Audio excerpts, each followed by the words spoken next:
Don't seek re-election in 2019, Obasanjo tells Buhari.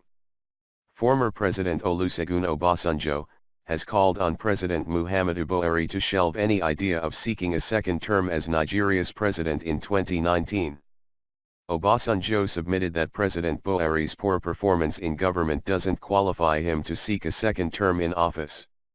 The former president made his submission in a special press statement released on Tuesday, January 23, 2018, which he tagged "The Way Out," a clarion call for Coalition for Nigeria movement. Obasanjo further stated that his position has no preference for any political party, as both the People's Democratic Party, PDP, and the ruling All Progressives Congress, APC, have failed the citizens of Nigeria. Since we are still in the month of January, it is appropriate to wish all Nigerians happy 2018. I am constrained to issue this special statement at this time considering the situation of the country. Some of you may be asking, what has brought about this special occasion of Obasanjo issuing a special statement? You will be right to ask such a question. But there is a Yoruba saying that when lice abound in your clothes, your fingernails will never be dried of blood. When I was in the village, to make sure that lice die, you put them between two fingernails and press hard to ensure they die, and they always leave blood stains on the fingernails. To ensure you do not have blood on your fingernails, you have to ensure that lice are not harbored anywhere within your vicinity. The lice of poor performance in government, poverty, insecurity, poor economic management, nepotism, gross dereliction of duty, condonation of misdeed if not outright encouragement of it, lack of progress and hope for the future, lack of national cohesion and poor management of internal political dynamics and widening inequality are very much with us today. With such lice of general and specific poor performance and crying poverty with us, our fingers will not be dry of blood. 4 years ago, when my PDP card was torn, I made it abundantly clear that I quit partisan politics, for I but my concern and interest in Nigeria, Africa and indeed in humanity would not wane. Ever since, I have adhered strictly to that position. Since that time, I have devoted quality time to the issue of zero hunger as contained in Goal Number 2 of the Sustainable Development Goals of the UN.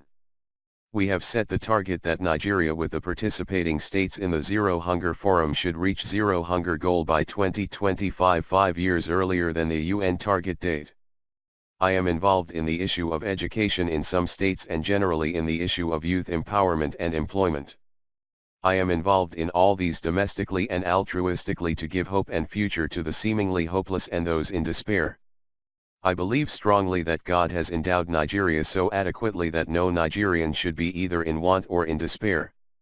I believe in teamwork and collaborative efforts. At the international level, we have worked with other world leaders to domicile the apparatus for monitoring and encouraging socio-economic progress in Africa in our presidential library. The purpose of Africa Progress Group, which is the new name assumed by Africa Progress Panel, AP, is to point out where, when and what works need to be done for the progress of Africa separately and collectively by African leaders and their development partners. I have also gladly accepted the invitation of the UN Secretary-General to be a member of his 18-member high-level board of advisors on mediation. There are other assignments I take up in other fora for Africa and for the international community. For Africa to move forward, Nigeria must be one of the anchor countries, if not the leading anchor country. It means that Nigeria must be good at home to be good outside. No doubt, our situation in the last decade or so had shown that we are not good enough at home, hence we are invariably absent at the table that we should be abroad. All these led me to take the unusual step of going against my own political party, PDP, in the last general election to support the opposite side. I saw that action as the best option for Nigeria.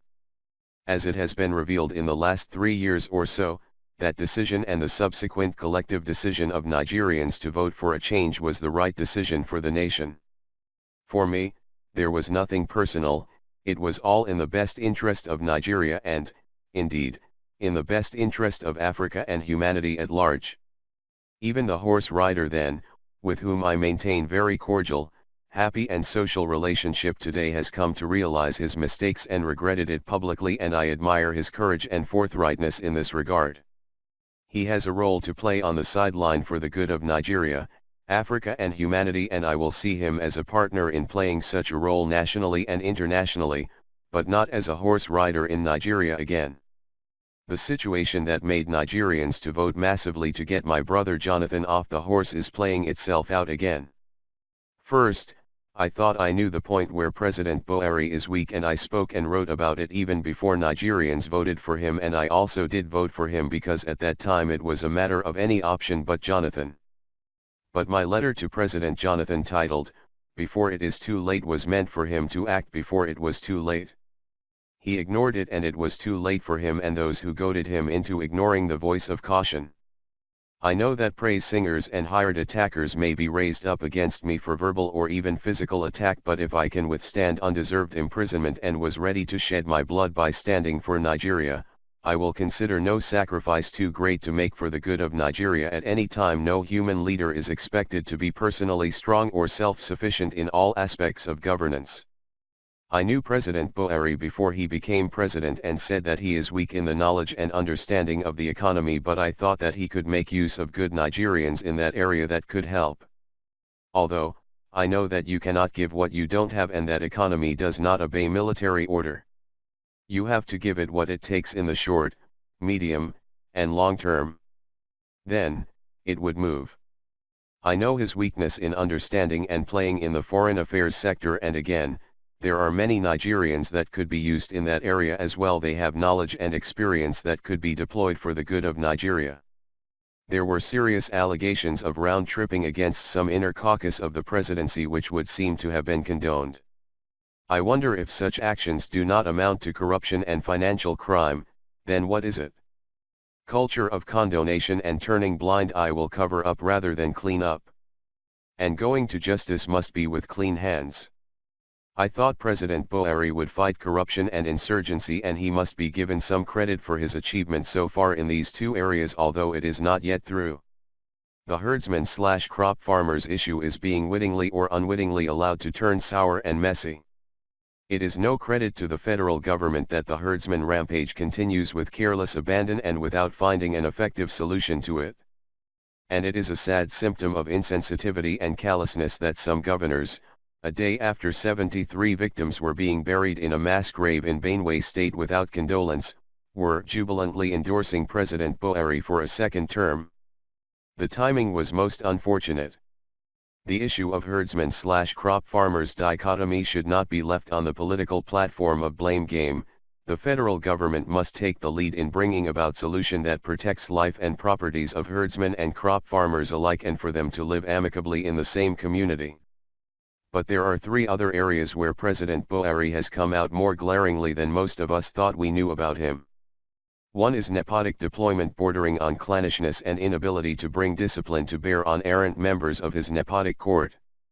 This has grave consequences on performance of his government to the detriment of the nation.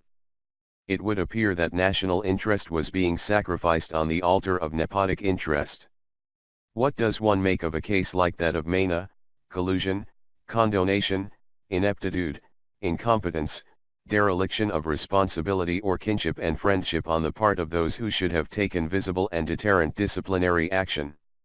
How many similar cases are buried, ignored or covered up and not yet in the glare of the media and the public? The second is his poor understanding of the dynamics of internal politics. This has led to wittingly or unwittingly making the nation more divided, and inequality has widened and become more pronounced.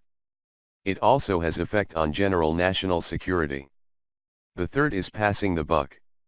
For instance, blaming the governor of the central bank for devaluation of the naira by 70% or so and blaming past governments for it, is to say the least, not accepting one's own responsibility.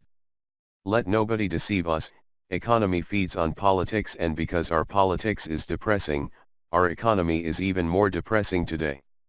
If things were good, President Buhari would not need to come in. He was voted to fix things that were bad and not engage in the blame game. Our constitution is very clear: One of the cardinal responsibilities of the president is the management of the economy, of which the value of the naira forms an integral part. Kinship and friendship that place responsibility for governance in the hands of the unelected can only be deleterious to good government and to the nation. President Buhari's illness called for the sympathy, understanding, prayer and patience from every sane Nigerian. It is part of our culture. Most Nigerians prayed for him while he was away sick in London for over 100 days, and he gave his deputy sufficient leeway to carry on in his absence. We all thanked God for President Buhari for coming back reasonably hale and hearty and progressing well in his recovery, but whatever may be the state of President Buhari's health today, he should neither overpush his luck nor overtax the patience and tolerance of Nigerians for him, no matter what his self-serving, so-called advisers, who would claim that they love him more than God loves him and that without him, there would be no Nigeria, say President Buhari needs a dignified and honorable dismount from the horse.